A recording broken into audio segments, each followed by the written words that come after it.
bukan ahli yang paling tahu, tapi mari kita belajar bersama. Sebetulnya apa tuh menopause? Ini kalau kita lihat warna ya, sejak kecil ya, ini mungkin kita tahu di bayi. Bisa dianu pointernya kemasang lagi.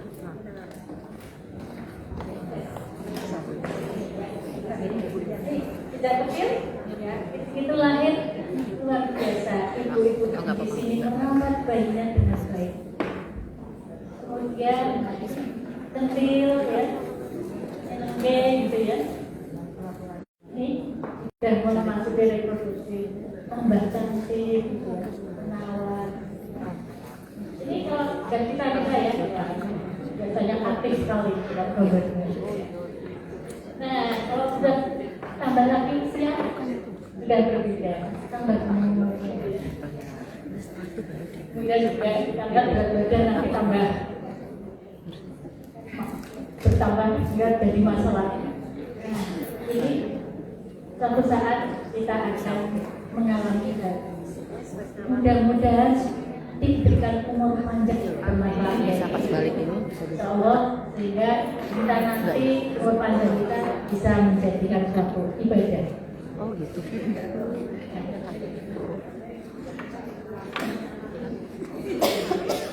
Kita aja ya. Karena kita pengen tahu sebetulnya menopause itu apa.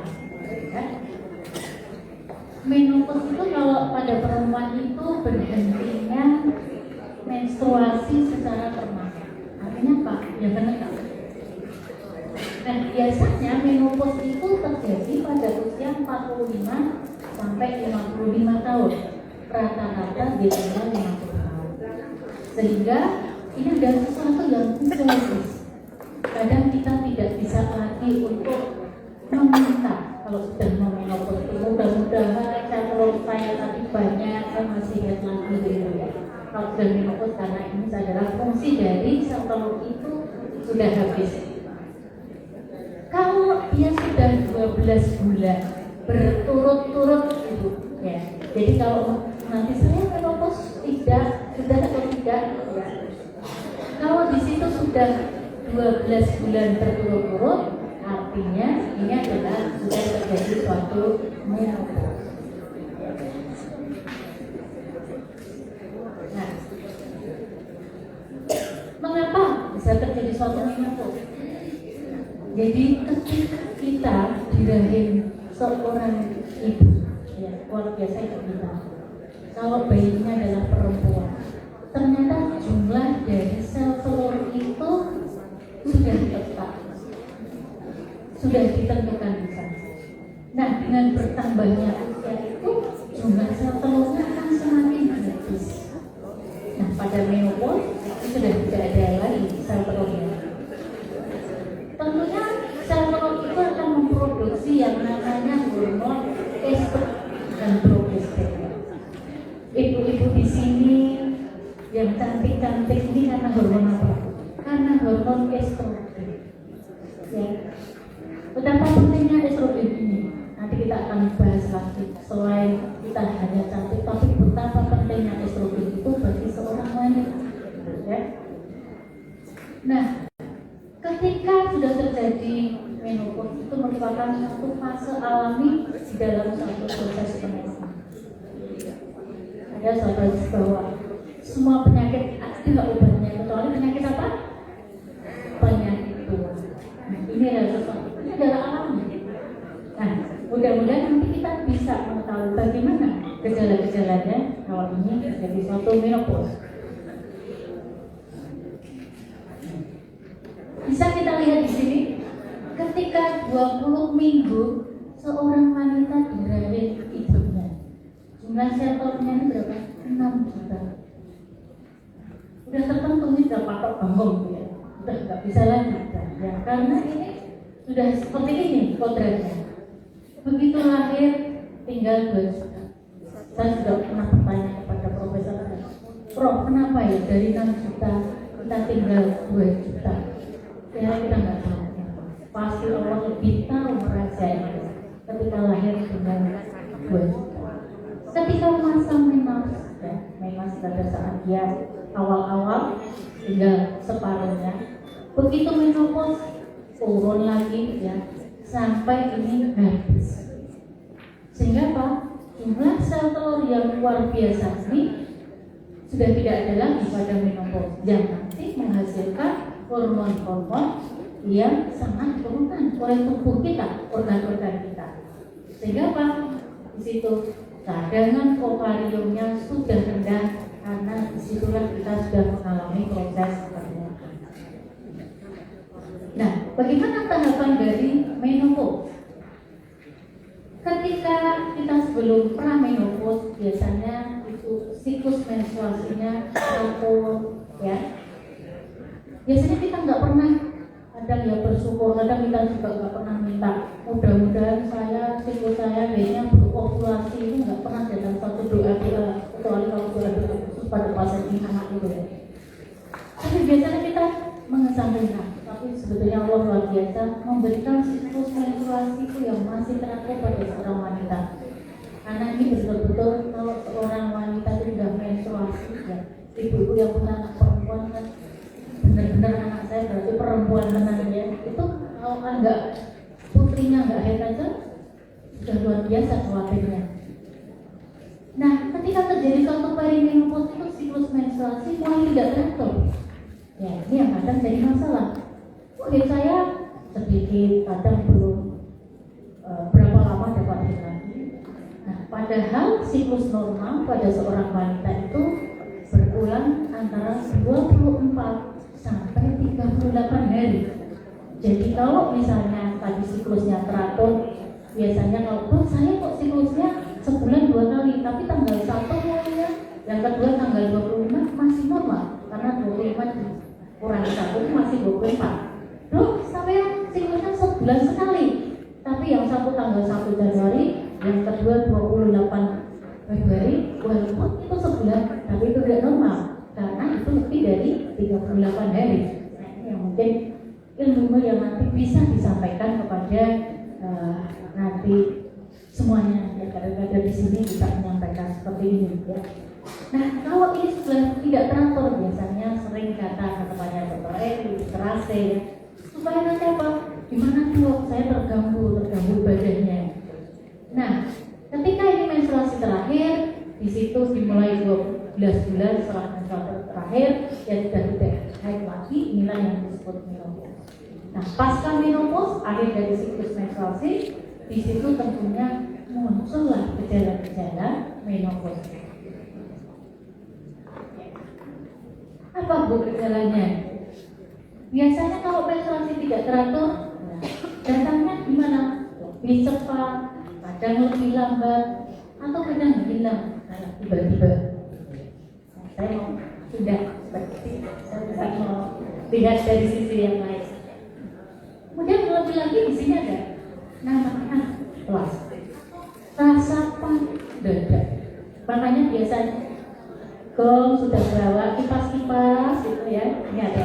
Ini berarti sudah mulai tanda-tanda.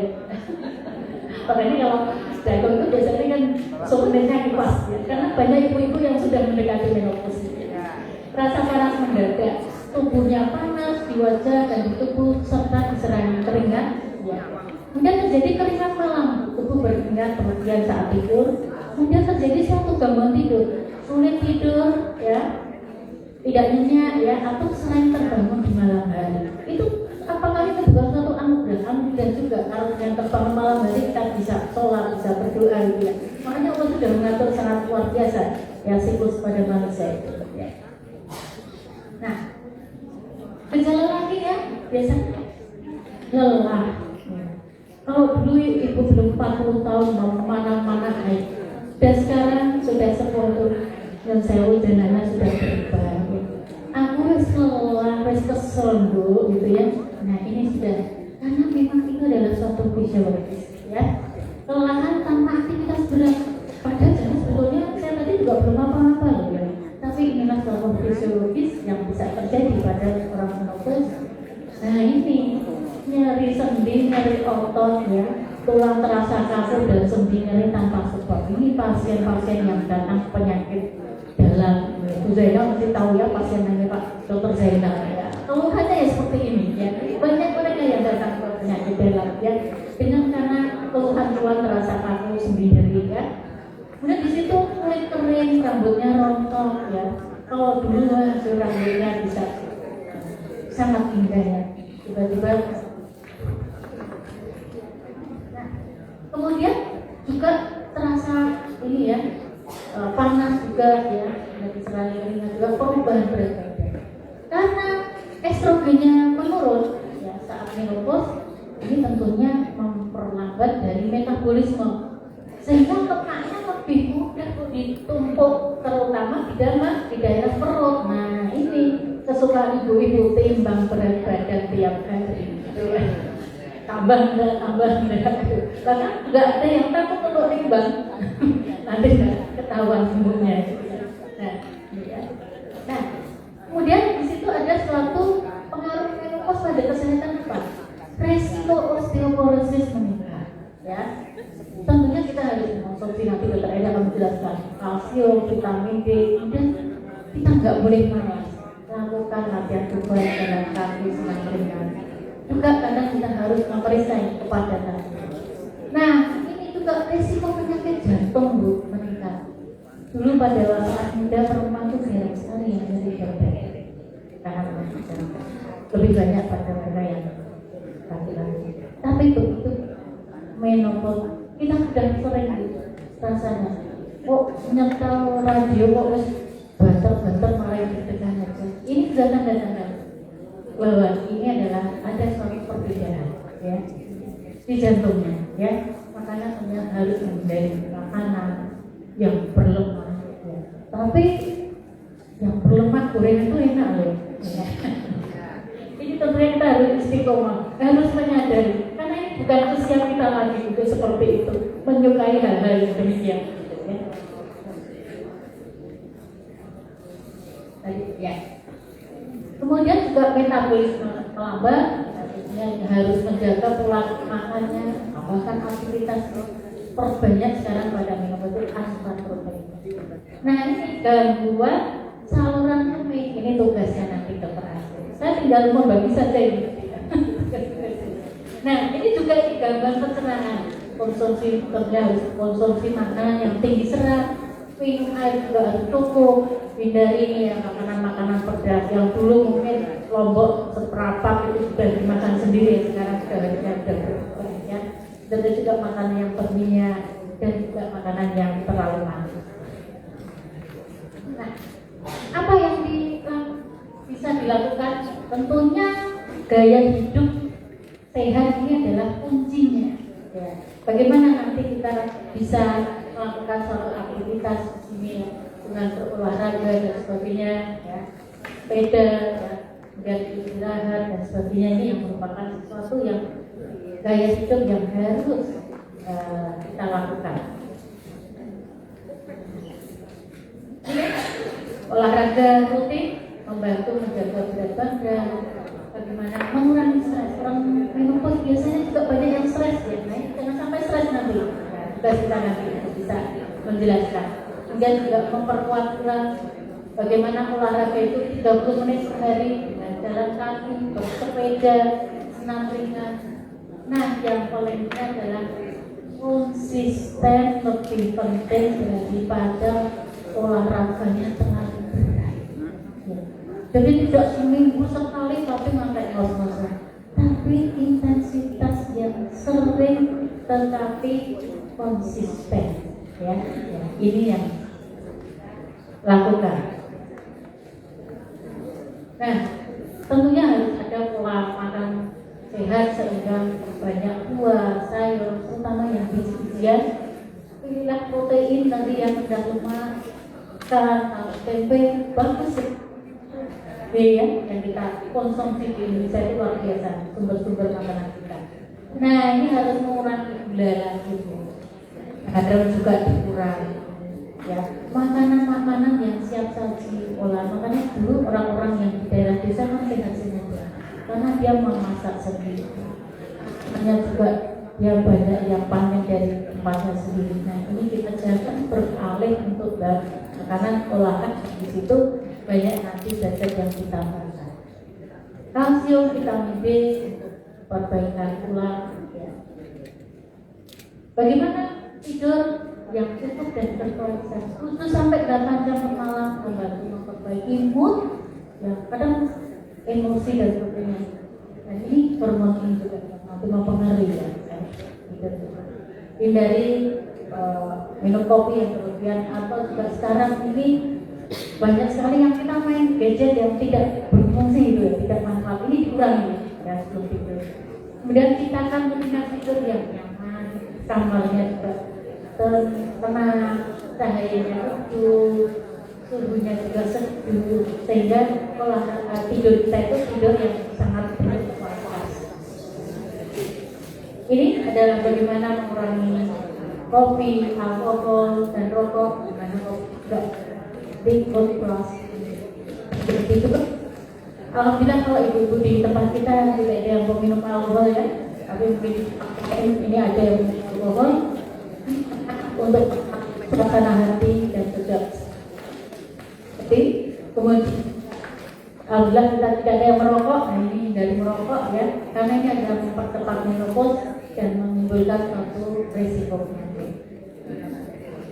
Nah tentunya harus terapi non-hormonal. Berapa gejala ini bisa dikurangi dengan nanti memberikan suatu hormon replacement terapi. Ini tentunya nanti harus konsultasi dengan dokter karena kita memberikan estrogen dan progesteron. Tentunya pasien-pasien yang sesuai dengan indikasi medis. Kemudian juga kadang diperlukan obat hormonal. Kalau misalnya ada gangguan tidur, suasana hati yang tidak nyaman.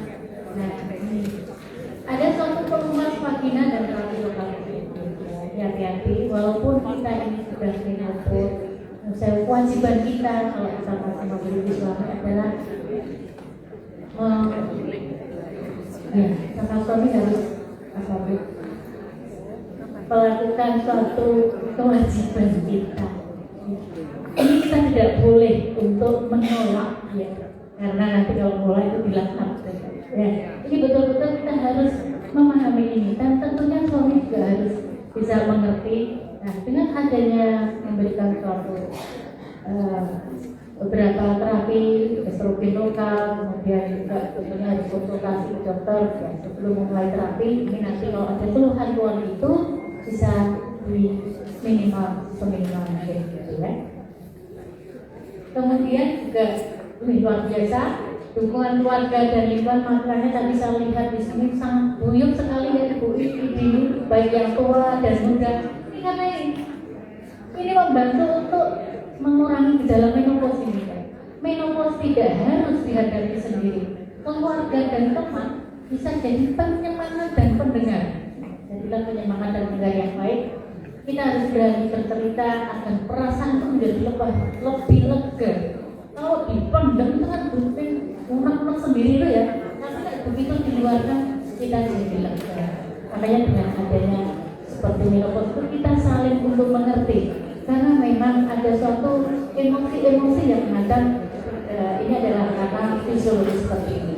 Nah, bergabunglah dalam komunitas wanita menopause ini juga sangat membantu. Kalau nanti yang sepupu menopause ketemu biasanya guyonan itu kayak muda lagi ya Bu ya. Ya, bisa enak sudah terizin ya. Ya.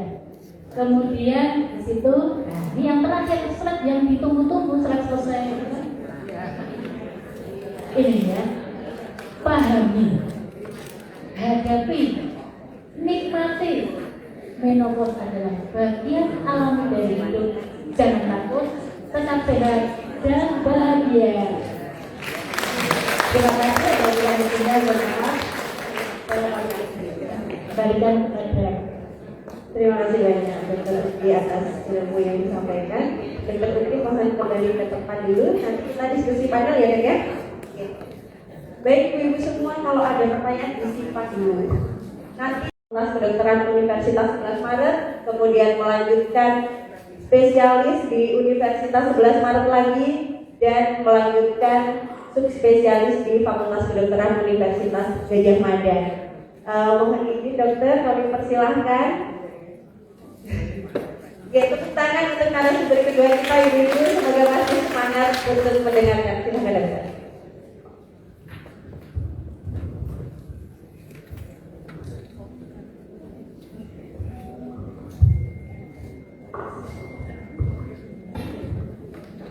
Bismillahirrahmanirrahim. Assalamualaikum warahmatullahi wabarakatuh. Ya, alhamdulillah, saya senang sekali ya ketemu dengan ibu-ibu yang cantik-cantik dan wajahnya ternyata cerah ceria.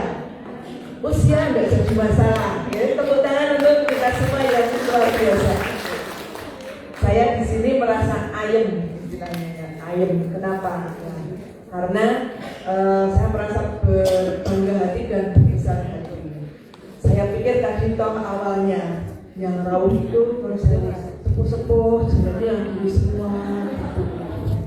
Tapi ternyata meskipun usia boleh lama, bukan tua senior, tetapi pengalaman lebih banyak dan tentunya semangatnya juga lebih tinggi ternyata, tidak kalah dengan yang lebih muda.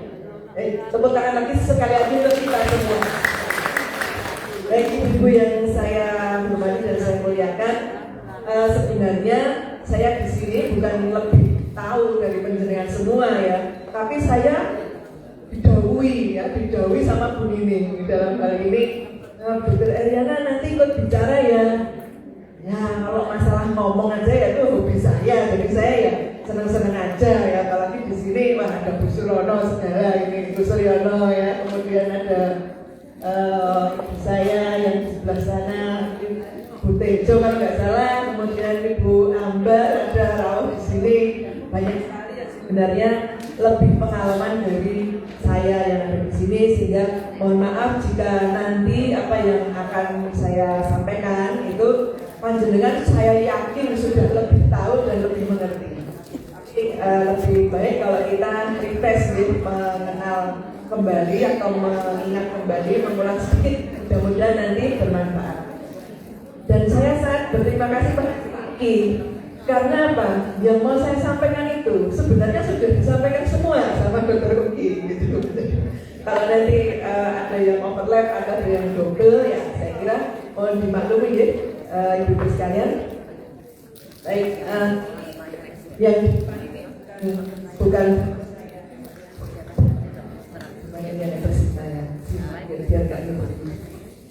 ini foto yang di depan ini bukan foto saya yang jelas, karena sangat berbeda. Tapi yang tadi yang di kurikulum kita itu asli ya, itu asli. Jadi namanya bisa dilacak nanti, tidak perlu pakai fotokopi. Ya, kita mulai Bapak Ibu sekalian. Kenapa sih mau menopause? Kalau saya bicaranya campur-campur ya, kadang bahasa Indonesia, kadang pakai bahasa Jawa gitu ya, karena saya kira di sini paham semua lah kalau bahasa Jawa. Kenapa kok penting? Menopause kan sudah terjadi biasa, alami. Kenapa perlu dibahas, dibikin seminar segala ya, seperti itu? Nah, coba kita berpikir sejenak nih. Saya mungkin di sini yang yuswanya di atas 70, angkat tangan. Di atas 70, Masya Allah, Alhamdulillah, banyak sekali ternyata. Nah, lagi yang ternyata, hari ini saya sudah 70 loh, rasanya tuh baru 55 gitu ya, ternyata sudah 70, nggak terasa. Nah, coba kita lihat ke grafik ini sebentar ya, ibu sekalian. Sorry.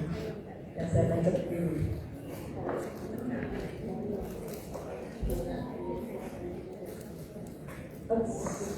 Wah ini kontak berarti saya ya.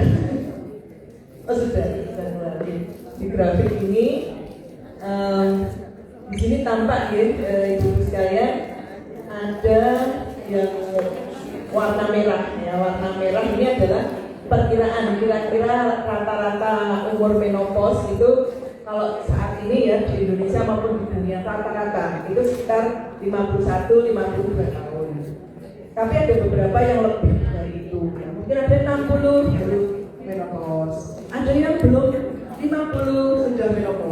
Dan ada pasien saya itu kebetulan usianya 40 tahun sudah mengalami menopause.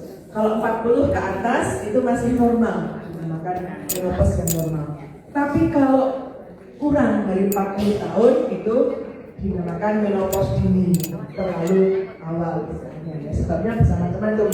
Mungkin memang ada operasi yang harus diangkat hidung telur gitu ya, dan juga yang mungkin karena sebab-sebab tertentu, satu penyakit dan sebagainya, atau mungkin hal yang tidak diketahui. Ya memang di dunia ini sebagian saja kita tahu, tapi ternyata yang tidak diketahui lebih banyak.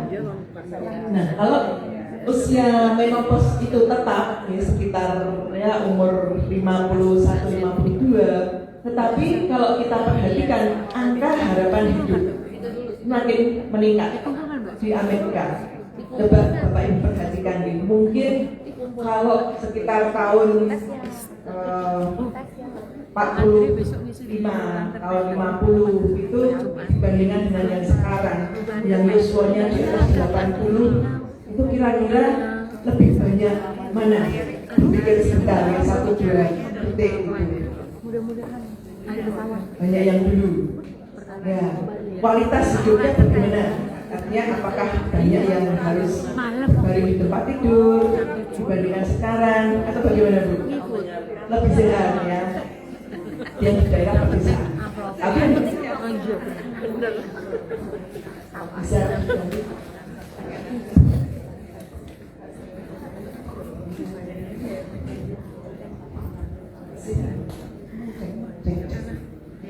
di daerah perkotaan mungkin agak berbeda.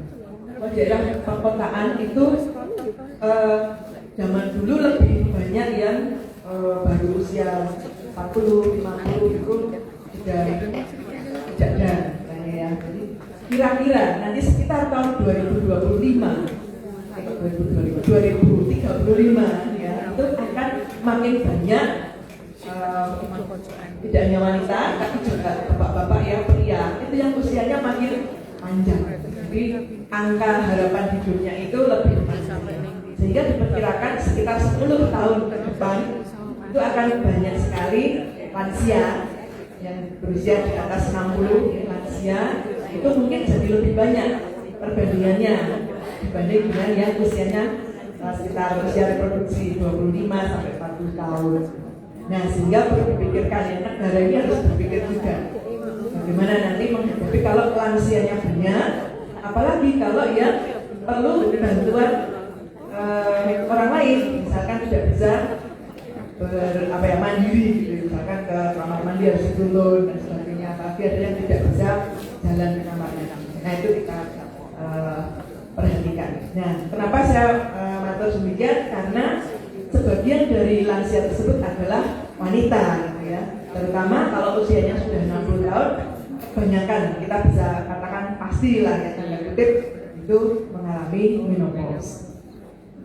Nah, berapa sih jumlahnya? Nah, ini perkiraan sekitar 2 tahun yang lalu, Ibu sekalian, wanita menopause jumlahnya kira-kira ini lebih banyak sekitar 2 juta per tahun tambahannya. Setiap tahun kurang lebih sekitar 2 juta. Nah, sekarang kita sedikit mengenal, ini Dr. Uki sudah menyampaikan bahwa di tubuh kita itu, di tubuh wanita itu yang dominan adalah estrogen. Panganan nopo estrogen. Estrogen itu adalah satu zat yang diberikan oleh Allah SWT yang fungsinya memelihara dari tubuh kita. Banyak yang dipelihara dari tubuh kita. Misalkan ini contohnya ya, memang kalau yang banyak itu untuk reproduksi, untuk punya anak, untuk menyusui dan sebagainya. Tapi ternyata juga berfungsi untuk kesehatan tulang, mengatur menstruasi, kemudian untuk kekenyalan kulit. Jadi kalau laki-laki dengan perempuan kan agak beda. Kalau perempuan itu kulitnya relatif halus, kalau laki-laki ototnya ya yang dominan. Tapi kalau mulai turun hormonnya, kulitnya semula kenyal, halus, menjadi sedikit agak kendor, kemudian agak kering seperti itu. Nah, itu hal yang wajar. Tapi kalau masih muda, 25-30 tahun sudah mulai demikian, berarti ada gangguan di hormon estrogennya. Salah satunya seperti itu. Selain itu ternyata ibu sekalian juga memelihara jantung, ini mengatur kolesterol ya, memelihara aliran yang ada di dalam jantung. Ya, kemudian juga memberikan pelumas pada, mohon maaf ya, vagina atau liang senggama. Nah, ini yang mungkin nanti menjadi problem seperti tadi yang Dr. Uki sudah sampaikan. Kalau mulai menurun estrogennya mungkin belum begitu terasa, tapi kalau sudah banyak menurun bertahun-tahun itu mungkin baru terasa.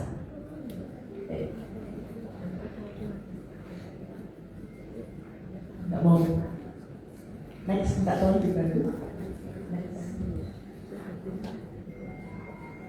Nah, kalau kekurangan bagaimana? Ya, tadi tulang misalkan. Tulang terutama tulang yang menahan berat badan.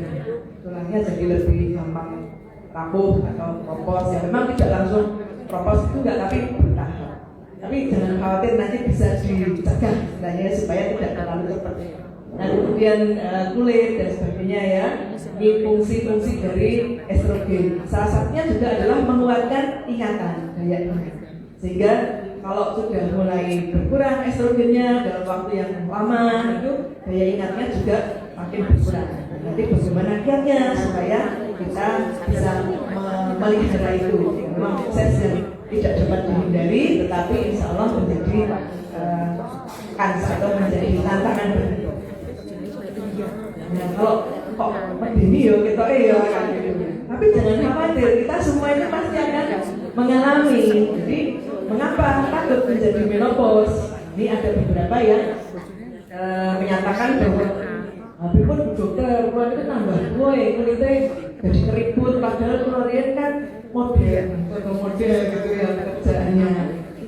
Nah, lagi yang merasa tidak dibutuhkan lagi, karena biasanya orang kerja, orang aktivitas apa itu yang lebih banyak dipakai itu yang tenaganya muda.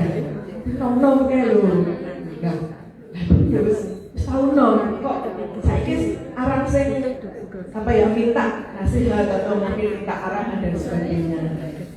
Kemudian ada juga yang takut mengalami hubungan seksual karena ada nyeri, ada yang demikian. Meskipun tidak semuanya. Jadi aku alhamdulillah ya bersyukur. Tapi ada juga yang mengalami kesulitan seperti itu. Tadi dokter ini sudah menyampaikan. Ada yang tadi bisi saya nggak takut hubungan seksual, tapi takutnya itu kok sebenarnya selingkuh ya, karena udah nggak mampu lagi seperti itu. Itu makin cemas. Nah, cemas marahin menyebabkan keinginan atau hasrat seksualnya ya turun malah. Semakin turun suaminya semakin sakit. Tak terjadi kok bergairah, keselono, nggak jadi lagi. Nggak jadi lagi. Terus komunikasi orang bernyedaknya ya orang kaya biyen, nggak kaya biyen gitu ya. Tapi itu semua nanti bisa dikomunikasikan. Nah, tadi Dr. Uki sudah menyatakan bahwa menopause itu adalah hal yang normal dan yang pasti datang pada kita semuanya ini. Jadi langkah kita adalah bagaimana mempersiapkan di dalam menghadapinya. Nah, tadi sudah disampaikan kan sama ya dengan yang Dr. Uki sampaikan tadi. Nah, yang mungkin lebih detail di sini adalah bagaimana mencegah supaya tulang itu tidak bisa, bagaimana supaya nggak sering merasa cemas. Nah, salah satu kiat untuk sehatnya adalah olahraga. Tadi sudah disampaikan ya oleh Dr. Uki. Berapa kali dalam setahun? Seminggu. Ya, dalam seminggu berapa kali tadi? 3 kali. Ada yang berapa? Usulan yang lain? Setiap hari berarti 7 hari ya. Ini atau janjane gitu ya. Ya, kita ambil tengah-tengahnya. Tengah-tengahnya adalah tidak kurang dari 3 kali dalam seminggu, tidak lebih dari 5 kali dalam seminggu, di mana setiap kalinya itu sekitar 30 sampai 45 menit. Aku kuat kalau jamu, ya jangan ya, karena yang dibutuhkan itu bukan kuat-kuatan piro ya, tetapi yang membuat bisa menjaga sehat itu sekian. Pokoknya 100 ya kuat. Nah, tapi ya. Kemudian yang jenisnya apa? Apakah angkat besi, kemudian pencak silat, atau apa kira-kira? Ada yang usul Bu? Nanti dapat dompet Bu, kata panitia. Ya, apa Bu kira-kira? Kalau saya dari biasanya jalan terus muterin alun-alun itu. Iya. Alun-alun itu ya, ibu kader dari Baluarti, tepuk tangan ya. Nanti siap-siap dapat surprise ya Bu ya. Bukan dari saya, nanti biar betul, salah satunya adalah jalan sehat ya. Tapi jalannya sebenarnya bukan pelan-pelan Bu. Bukan jalan pelan-pelan di surga ya. Tapi yang diharapkan sebenarnya adalah jalan seperti kebelet pipis gitu ya, selak ke toilet gitu. Ini jalannya ya lebih tepat. Kalau mampu, tapi kalau sudah tulangnya persendiannya sudah sering sakit ya, semampunya, tidak perlu dipaksa. Tapi harus dilatih, tidak perlu dipaksa tapi harus dilatih. Nah kemudian dilakukan secara rutin. Yang lain adalah senam tai chi. Tai chi itu bukan senam yang loncat-loncat, tapi senam yang untuk peregangan. Kemudian latihan beban itu bukan tadi ya, bukan angkat besi, tetapi latihan beban ringan. Jadi menggunakan beban sekitar antara 1 maksimal 2 kilo untuk latih tangan misalkan. Jadi seperti dumbbell itu, kalau nggak ada ya itu botol aqua diisi air gitu ya. Kalau 1 liter itu artinya 1 kilo. Kalau ini berapa ini? Mungkin setengah liter gini ya. Berapa itu? 300. Nanti kalau kurang gitu ya, kurang. Jadi harus lebih banyak di menggunakan latihan beban. Kemudian bersepeda juga termasuk. Tapi nggak usah yang kebut-kebutan ya, nggak usah solo-solo tiga itu nggak usah. Ya sekedar bersepeda atau sepeda statis di rumah. Itu ya sepeda statis boleh, itu lebih. Nah yang nggak boleh adalah yang loncat-loncat karena akan membebani tulang. Yang paling bagus sebenarnya berenang, betul, menggerakkan semua otot dan persendian. Siapa di sini yang bisa berenang? Wah banyak ternyata. Gaya apa Bu yang digunakan? Gaya batu. Batu apa gaya dada? Ada. Begitu masuk peluk dada. Waduh, gaya baru itu gaya dada. Nah selain itu juga pola makan sehat tadi disampaikan Dr. Kuki. Banyak makan vitamin, kemudian mengandung protein. Kurangi karbohidrat. Kalau bisa nggak usah pakai gula. Gula itu makanannya untuk yang umur 40 ke bawah. Jadi kalau umur 35 ya masih oke lah sedikit. Tapi kalau umurnya sudah 40 berbentuk gula lagi. Yang dibutuhkan adalah protein, vitamin dan kalsium atau vitamin D. Nah, vitamin D sudah ada ya, vitamin D ada di Allah sudah berikan begitu berlimpahnya. Kita di negara tropis ya, setiap hari kalau kita D itu tadi sudah memperoleh vitamin D.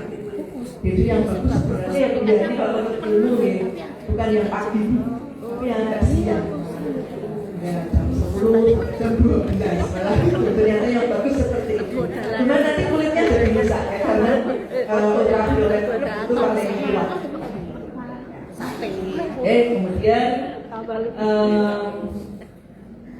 yang masih dari makro kembalikan cairan ya, selain tadi makanan juga cairan itu air putih ada itu minimal 2 liter dengan catatan di situ tidak ada gangguan ginjal.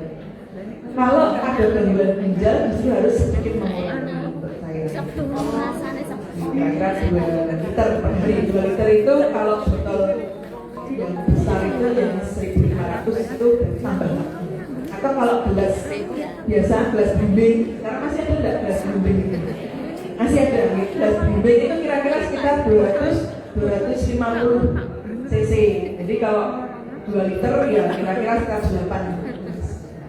Itu mutlak, baik cuacanya panas atau api ya, ataupun cuaca kondisi biasa. Tapi kalau ibu sering berada di ruang AC, justru lebih kering.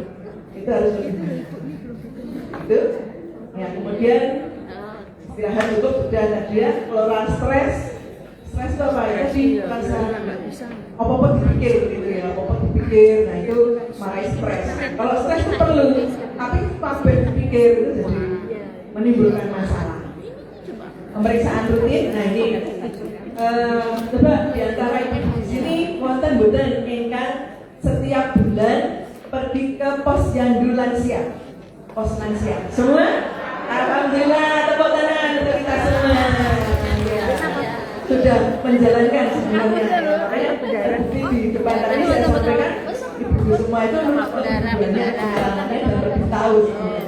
Nah, di pos lansia akan diperiksa nih paling tekanan darahnya, berat badannya, nanti akan disarankan, Bu, ini lagi tekanan meninggal, berat badan pun, mungkin disumbangkan mama hasilnya.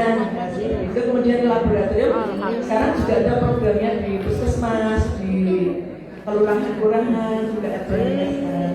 Idealnya sebenarnya adalah setengah tahun sekali kalau usianya di atas 50. Tapi kalau ya keterbatasan dana ya dari pemerintah mungkin tidak bisa ya 2 tahun sekali masih oke. Kalau yang menggunakan obat-obat tertentu biasanya lebih sering. Paling nggak tensi sama berat badan. Kemudian ada nanti catatannya mamografi, mungkin kalau nanti ada pertanyaan. Nah, konsultasi dokter kalau ada keluhan. Misalkan ya sudah minum vitamin, sudah dicek macam-macam, boleh kolesterolnya kan gitu. Itu memang perlu pengontrolan kolesterol. Tidak harus selalu obat, ada tips dan triknya nanti sesuai dengan nasihat dari dokter. Next, ini sudah, tapi lanjut berikutnya. Nah, ini sudah digunakan juga ya, jadi menghindari rokok dan sebagainya. Apa yang merokok di sini? Dari ibu-ibu. Gak ada orang belum dan kalau ibu-ibu nggak merokok, usahakan juga kita menghindari asap rokok. Sebenarnya merokok terus lah ya, nggak keren gitu ya. Kalau nanti kalau ada yang merokok, ya kita dengan halus merasa agak gimana istilah apa gimana gitu ya tinggi. Nah, anak sekarang, anak muda sekarang juga sudah paham kok tidak sembarang tempat mereka merokok. Tapi kalau masih nekat yo. Ya, ini kan sudah kemudian tentang vitamin C, kalsium nanti bisa kita diskusikan ya Bapak Ibu untuk makanan. Kemudian jaga kesehatan mental. Kesehatan mental itu tadi saya sampaikan bahwa salah satu fungsi estrogen adalah memelihara memelihara dia ingat dan ketenangan hati. Nah, kesehatan mental itu bisa dengan untuk ini mengaji ya. Kalau di dalam Islam itu ngaji ben orang hilang ingatanmu supaya tidak muncul demensia itu gampang lali. Itu sopong jaringan ya. Anaknya ada 7, penyebutnya nggak ada yang ingat semua. Nah, itu salah satu ciri-ciri demensia. Kemudian sholat terutama sholat malam ya. Sholat malam itu di 3/3 akhir dari malam ya. Jam berapa itu Bu kira-kira? Sepertiga akhir. Jam 3, setengah 3, jam 2 sudah mulai ya. Jadi setelah maghrib itu sampai subuh bagi 3 itu sepertiganya di situ. Kalau mungkin yang tidak beragama Islam mungkin juga ada tuntunan tersendiri di dalam ibadahnya. Itu fungsinya apa? Supaya otak itu tidak gampang ketul. Jadi itu sholat, kemudian mengaji, kemudian juga bersosialisasi. Tapi salah satunya posyandu lansia, sering kumpul, biasanya tadi kelompok SJJ ya itu juga gathering lah ya, kumpul itu termasuk arisan ya. Tapi arisannya jangan yang cuma makan-makan saja, itu harus ada manfaatnya. Baik, next mungkin slide terakhir. Nah, ini slide yang paling kita tunggu semua ya, slide terima kasih. Demikian Ibu-ibu sekalian, saya mohon maaf kurang dan lebihnya, semoga yang disampaikan bermanfaat. Burung Irian, burung cendrawasih. Cukup sekian, terima kasih. Assalamualaikum warahmatullahi wabarakatuh.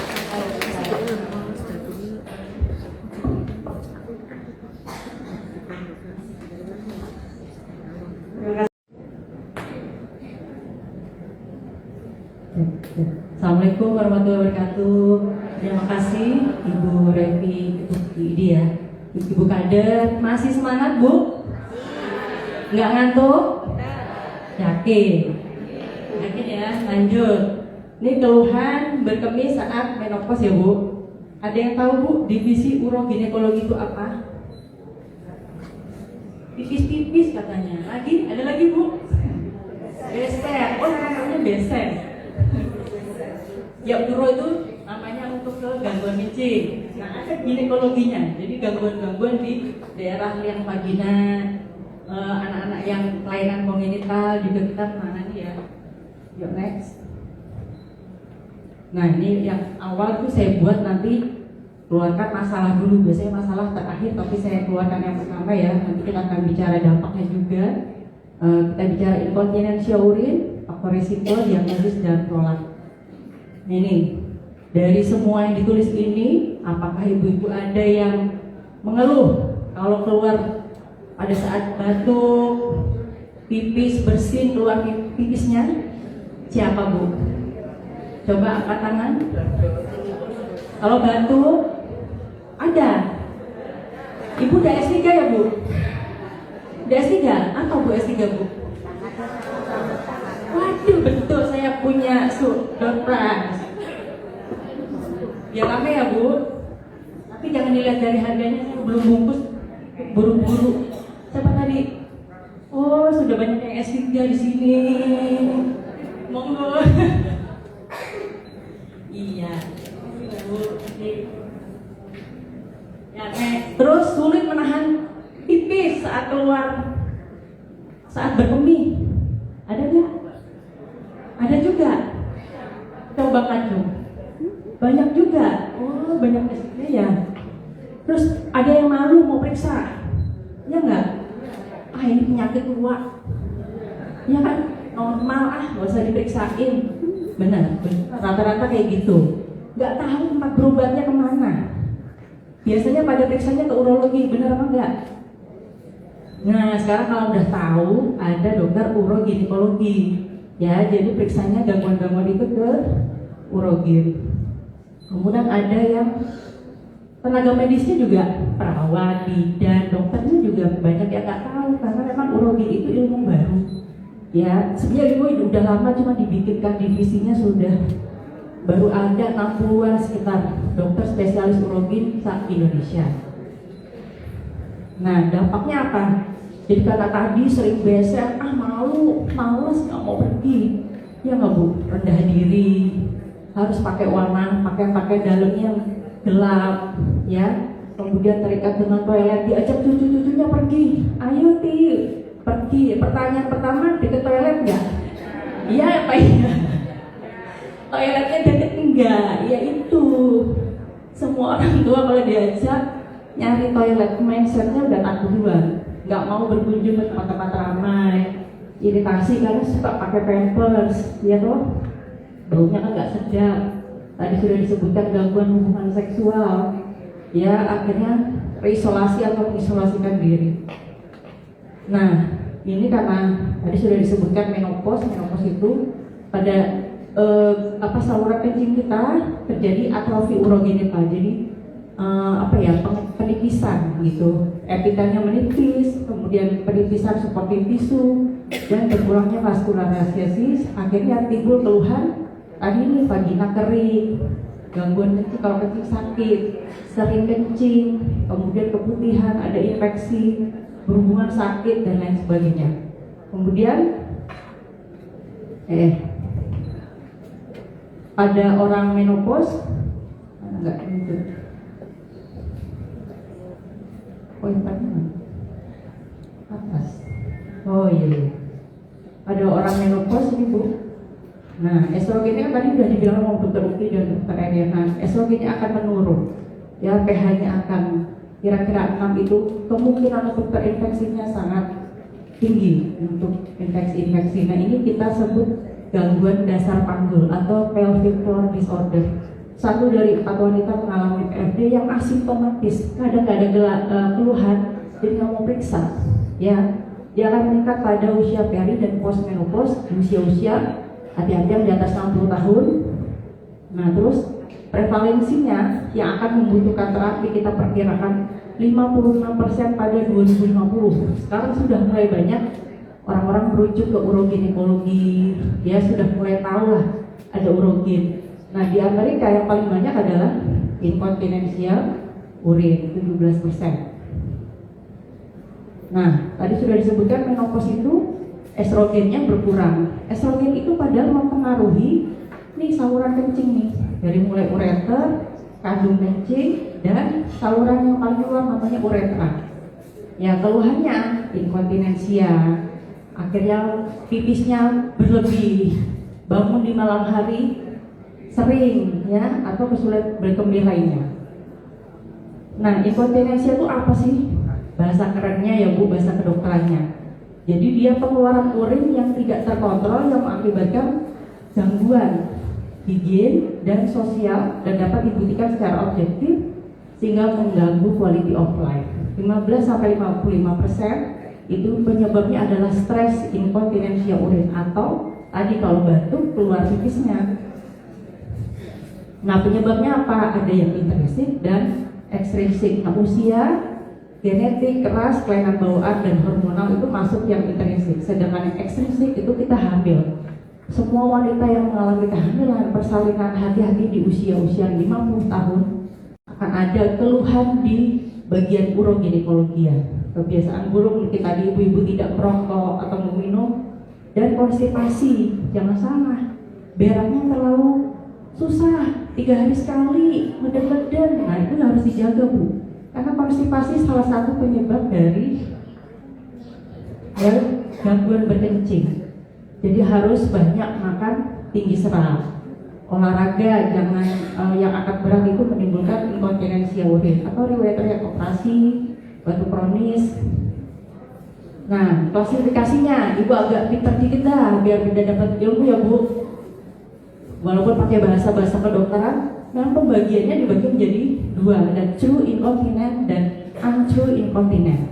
Yang true itu dibagi 4. Ya ada yang inkontinensia tipe tekanan, kemudian inkontinensia tipe urgensi atau overactive bladder. Namanya over berarti dia frekuensinya berlebih dari yang biasanya. Normalnya adalah frekuensi itu 7-8 kali sehari Bu. Jadi ibu bisa bayangkan 24 jam dibagi 8 berarti tiap 3 jam harusnya bisa menahan kencing. Nah coba ibu introspeksi diri, kira-kira saya pipis itu tiap berapa jam sekali? Ada yang sejam berkali-kali? Ada? Kalau ada masuk ke overactive bladder. Ya kalau 3 jam sekali nggak masih. Ada yang overflow itu nanti di bawah ada ya, dan ada yang continue.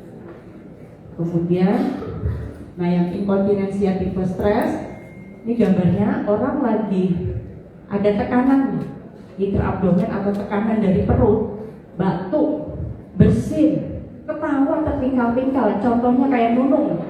Nah, Nunung ya Bu, suka nonton tuh berarti. Kalau pipis kalau dia ketawa gimana kakinya Bu? Gini, supaya apa? Hah? Menahan yang tadi saluran keluar yang paling luar, namanya uretra. Kalau begini ya dia bocor atau Bu, ya jadinya harus dipipet memang. Nah itu tipenya si Nunung, tipe yang paling berat ini. Nah, ada tipe 1, 2, 3 ringan, sedang, berat ya. Tipe ringan itu air kemihnya keluar masih sedikit pada waktu batuk, bersin, ketawa, cut, nah ganti celana lagi ya Bu. Yang kedua, keluar air kemih hanya dengan berkejaringan, naik tangga aja kok tipis, udah sedang tuh Bu. Yang 3 keluar terus, waktu tidur aja udah keluar. Nah itu hati-hati, ketawa terpingkal-pingkal keluar. Nanti kita ada gradingnya untuk pemeriksaannya. Terus yang tipe urgensi atau overactive bladder, dia nggak bisa dapat menunda BAK saat adanya rasa pengen berkemih dan cepat keluar, kalau enggak bocor pompong. Ada orang yang gangguan saraf, baca tulisan toilet aja bocor, dengar air keran, loh iya gangguan saraf, nanti hubungannya sama dokter Nindi lah. Ya keran dibunyiin, cur gitu kan Bu bunyinya, ya bocor. Nah terus namanya overactive bladder itu kumpulan gejala. Jadi ada trias, ya ada urgensi, frekuensi itu lebih dari 8 kali tadi, ya. Kemudian ada nocturi, di malam hari bangun normalnya 1 kali. Kalau dia lebih dari 1 kali, kita harus cari dulu ada infeksi nggak, ISK, ada diabetes nggak. Orang diabetes juga terkencing-kencing di malam hari, ya. Terus penyebabnya dia overactive detrusor, biasanya karena infeksi atau kerusakan saraf tadi. Ini perbedaan antara urge sama incontinence stress. Kemudian overflow tuh bayangannya kita kayak orang tertahan pipisnya ada di kandung kencing banyak, tapi nggak bisa keluarnya sitik, sisanya masih banyak. Ada residu postvagal, residunya lebih dari 200 mili, ya. Jadi biasanya banyak terjadi pada ibu-ibu setelah melahirkan itu 6 jam nggak bisa pipis. Nah itu hati-hati, kita retensio urin namanya, bahasa kerennya hypo overflow, ya. Urinnya netes terus, itu karena kelemahan otot-otot dari vesika atau obstruksi saluran kemih. Biasanya kalau persalinan dia lahirannya kalau lama banget atau pakai di vakum. Nah itu dia penyebab dari inkontinensia tipe overflow. Ada yang tipe continue. Dari gambar ini tadi saluran mana? Nah ini rahim kita gambarannya. Ini kandung kencing, ini saluran keluar. Di sini gambar ini ada vesikovaginal fistula. Fistula itu adalah lubang yang menghubungkan antara minimal 2 organ. Vesiko, vagina, berarti vesiko itu kandung kencing, vagina itu liang vagina. Semua di kedokteran dinamai dengan organnya, gampangnya gitu. Vesiko, vaginal fistula ini adalah lubang. Jadi karena mungkin cedera operasi, ya, atau persalinan dengan alat, terjadilah lubang, jadi loncat. Baru pulang 7 hari keluhannya, loh kok pipis loncat terus, kenapa? Nah kontrol, ternyata dicek ada fistula vesikovagina, itu tipe continue karena dia tidak merasa berkemih, tiba-tiba harus pakai pampers, jadinya banyak banget. Nah yang transient itu diapers, ingat-ingat Bu, kayak pembalut ya, diapers. Ada faktor dari delirium, demensia, diabetes, masuk ke ibu, ya. Terus ada yang infeksi, I-nya, inflamasi, atrofi vagina tuh biasanya orang-orang sudah menopause, tuh atrofi. Ada orang yang psikologi menggunakan obat-obatan, eksesif urine output, ini ada restricted mobility, nggak bisa tiduran terus, orang-orang stroke. Kemudian ada stool infection tadi yang susah buang air besarnya, itu masuk yang transient incontinent. Nah untuk kita sebagai dokter harus pasien ada keluhan untuk menegakkan diagnosis, nyari penyakitnya piye dokter itu. Satu anamnesis, kita harus tanya gangguan-gangguan berkencing tadi, ada urgency, bahasanya sudah harus, kalau dapat penyuluhan gini bahasanya nanti berubah ya Bu, ada urgency loh, gaya loh Bu. Urgency, frekuensi, nah nocturi udah tahu bahasanya, artinya apa? Ya, urgency itu nggak bisa ditahan tadi. Frekuensi jumlahnya berlebih, nocturi malam hari bangun lebih dari 1 kali. Kemudian ada retensio urin enggak? Kalau batuk, bersin, keluar pipis enggak? Kemudian obat-obat yang dikonsumsi apa? Kemudian nanti ada pemeriksaan fisik, semuanya kita periksa, kadang juga sampai butuh pemeriksaan neurologi. Nah ini gambar saya ambil dari pasien nyata nih. Nanti ibu kalau periksa ke kita uroginekologi ada tes batuk. Kalau ibu datang ke kita keluhannya, Bu, dok saya batuk keluar pipis, itu anamnesis sudah dapat 1 poin, kita sudah curiga stres inkontinensia urin. Nah dokter harus punya data apa? Objektif, ya, harus dibuktikan. Ibu kalau suruh batuk di depan kita keluar apa enggak? Namanya tes batuk atau cough test. Ya, jadi harus di antara itu, terus batuk yang kuat di atas netes ya di underpad yang putih ini. Itu ya. Nanti kalau dia positif, tes berikutnya adalah dengan menggunakan pembalut. Nanti pakai pembalut berapa gram? Dia suruh latihan jalan naik turun tangga batuk 1 jam 60 menit ini. Nanti pembalutnya nambah nggak? Jadi berapa gram? Kalau dia kurang dari 2 gram, dia nggak apa-apa. Esensial hidrat 2 sampai 10 masuk yang Stres inkontinensia slight to moderate, ringan sampai sedang. 10 sampai 50 berat. Lebih dari 50 kita sebut severe, very severe. Nah, kalau untuk overactive bladder kita akan kasih daftar catatan berkemih. Dalam satu lembar ini kita akan bisa melihat ibu kelainannya di mana.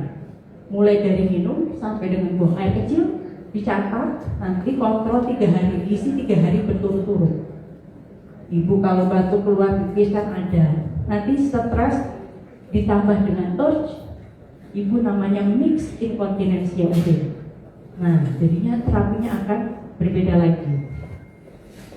Kemudian nanti akan pemeriksaan di cek urinnya, ada nggak infeksi? Yakin kan dia tidak ada ISK ya? Kemudian dilihat leukositnya dan cek residu urin. Nah, jangan salah, gangguan berkencing itu juga pada pasien-pasien prolap uteri. Gatuan prolap itu bareng dengan sistokel. Sistokel ini tonjolan di vagina anterior, di vagina anterior. Ini tempat kencing bu, turun, melorot. Bahasanya orang awam, turun berok. Jangan baru tahu. Mulai sekarang cek, ada nggak benjolan di saya ya? Nah, nanti ada gambar lebih ngeri lagi bu setelah ini bu. Bentar lagi masih akan enak dulu. Ya, jadi ada uretrokel, ada sistokel, ada anus nonjol ke vagina namanya rectokel, ada enterokel. Ini sistokel, nonjol-nonjol sini. Ya, enterokel ini kita periksa tangannya dari dubur. Nah, diraba ini ada ususnya. Gitu. Nah, ini apa bu?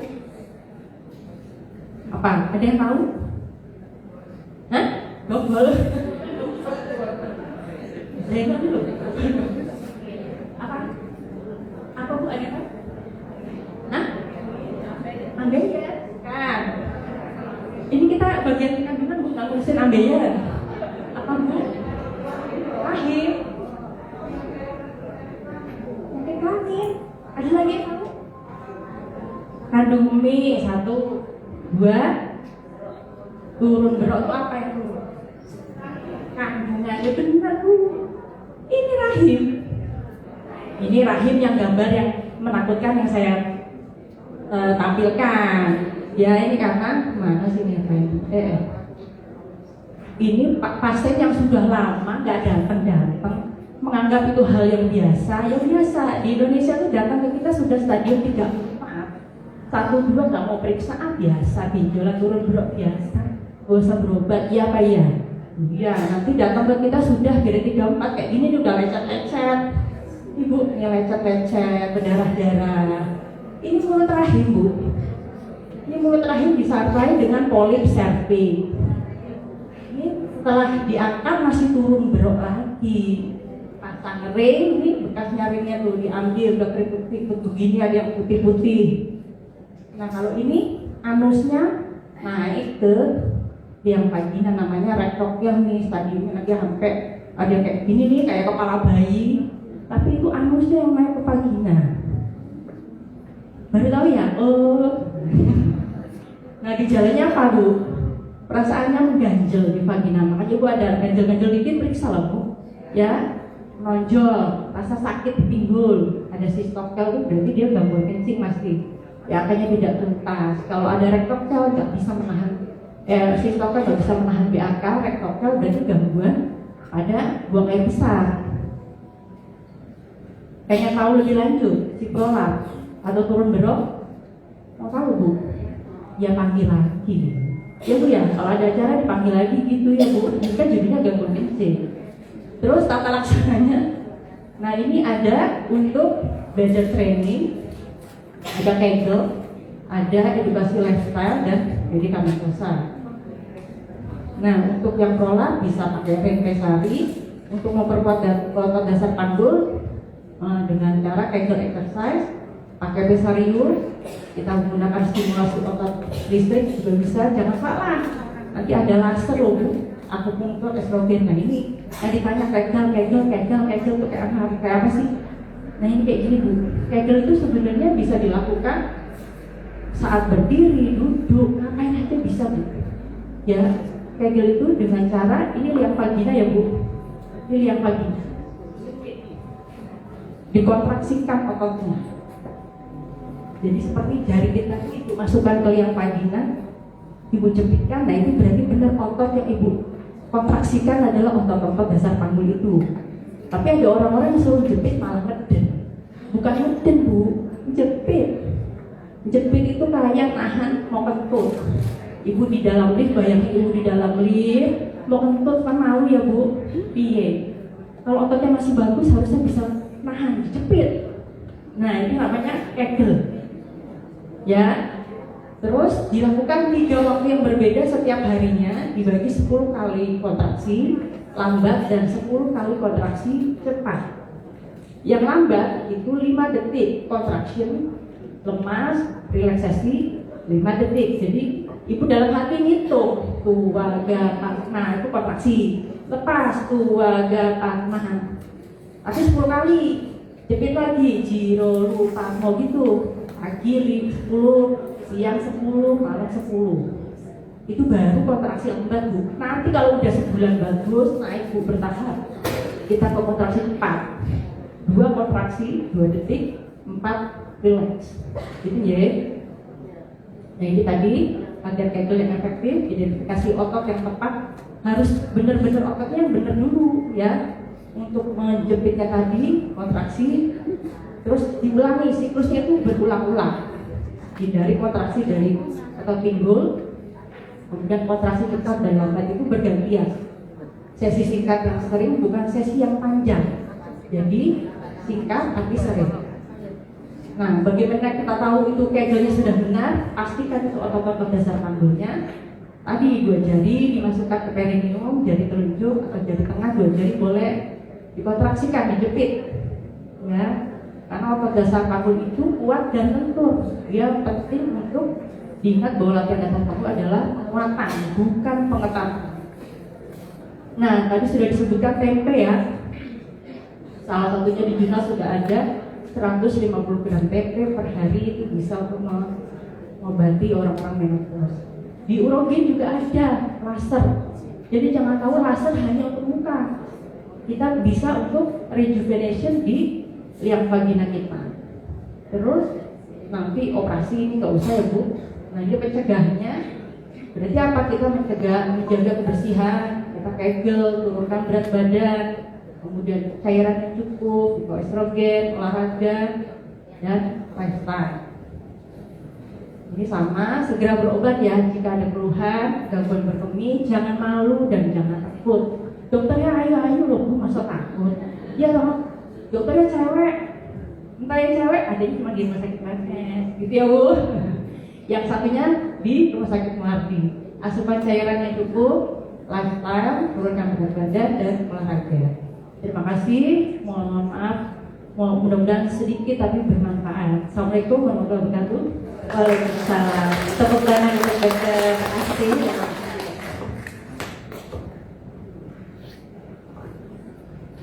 Alhamdulillah 3 narasumber kita sudah menyampaikan materi semua ya ibu-ibu. Sambil menunggu kursi untuk di center, kita mau bagi